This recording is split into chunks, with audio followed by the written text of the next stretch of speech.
እስኪ ይሄንን አስገራሚ የጭንቅላት ፈተና ስንቶቻችሁ ትመልሱታላችሁ? የመጀመሪያ ጥያቄ፣ አንድ ሰው በቤቱ ውስጥ ሞቶ ተገኘ። በቤቱ ውስጥ 3 ሰዎች ብቻ ነበሩ። አባቱ፣ እናቱ፣ ወንድሙ።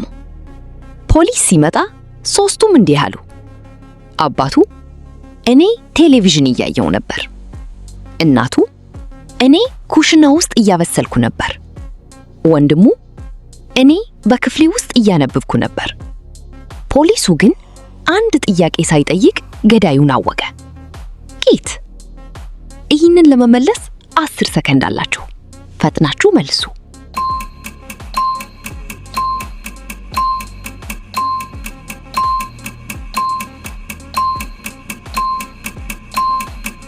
ይህንን የገመተ ሰው አለ?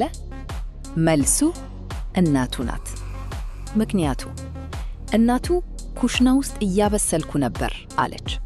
ግን ፖሊሱ ሲመጣ ምግብ አልተዘጋጀም ወይም የምግብ ማብሰል ምልክት አልነበረም።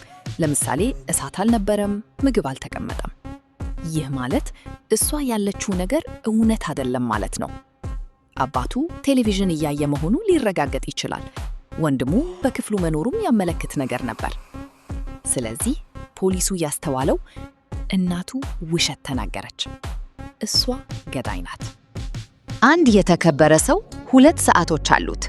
አንደኛው ሰዓት ሁል ጊዜ 5 ደቂቃ ይዘገያል። ሁለተኛው ሰዓት ግን ሙሉ በሙሉ ቆሟል።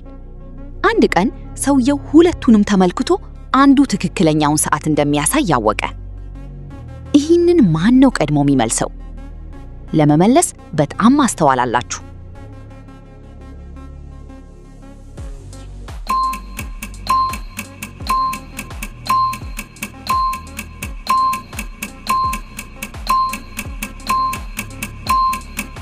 ይህንን ያለ በትክክል አግኝቶታል። መልሱ የቆመው ሰዓት ነው ትክክለኛ የሚሆነው። ምክንያቱ የመጀመሪያው ሰዓት ሁል ጊዜ 5 ደቂቃ ይዘገያል። ማለትም እሱ ሁል ጊዜ የተሳሳተ ነው። የሁለተኛው ሰዓት ግን ቆሞ ነው። ነገር ግን በቀን 2 ጊዜ በ12 ሰዓት ስርዓት ትክክለኛውን ሰዓት ይገጥማል። ስለዚህ ሰውየው ሁለቱን ሲያይ አንዱ የቆመው በዚያ ጊዜ ትክክለኛ ሆኖ እንደሚገጥም ተገነዘበ። ቀጣይ ጥያቄ፣ የእስረኞቹ ፈተና። 3 ሰዎች በተለያየ ክፍል ታስረዋል።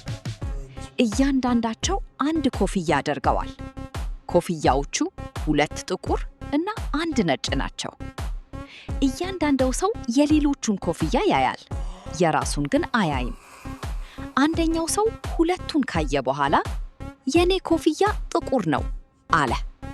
ጥያቄ፣ እንዴት በእርግጠኝነት አወቀ?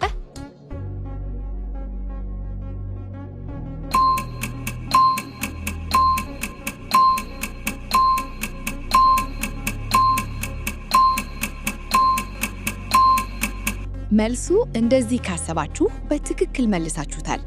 የሱ ኮፍያ ጥቁር መሆኑን በሌሎቹ ምላሽ አጣርቶ ነው ያወቀው። ምክንያቱ 3 ኮፍያዎች አሉ፣ 2 ጥቁር ሲደመር 1 ነጭ። እያንዳንዱ ሰው የሌሎቹን ኮፍያ ያያል። አንደኛው ሰው ሁለቱም ሰዎች ካየ ደግሞ ሁለቱም ጥቁር ቢሆኑ እርሱ እኔ ነጭ ነኝ በቀላሉ ይል ነበር። ግን እርሱ እንዲህ አላለም። አሰበው፣ ከዚያ ጥቁር ነው አለ። ይህ ማለት ቢያንስ ከሁለቱ አንዱ ነጭ መሆኑን አይቶ ነው። እና ሌሎቹ ሰዎች ወዲያውኑ አልመለሱም። እነሱ እርግጠኛ አልነበሩም። ስለዚህ እርሱ ራሱ ነጭ ቢሆን ሌሎቹ ፈጣን መልስ በሰጡ ነበር። እነሱ አልመለሱም።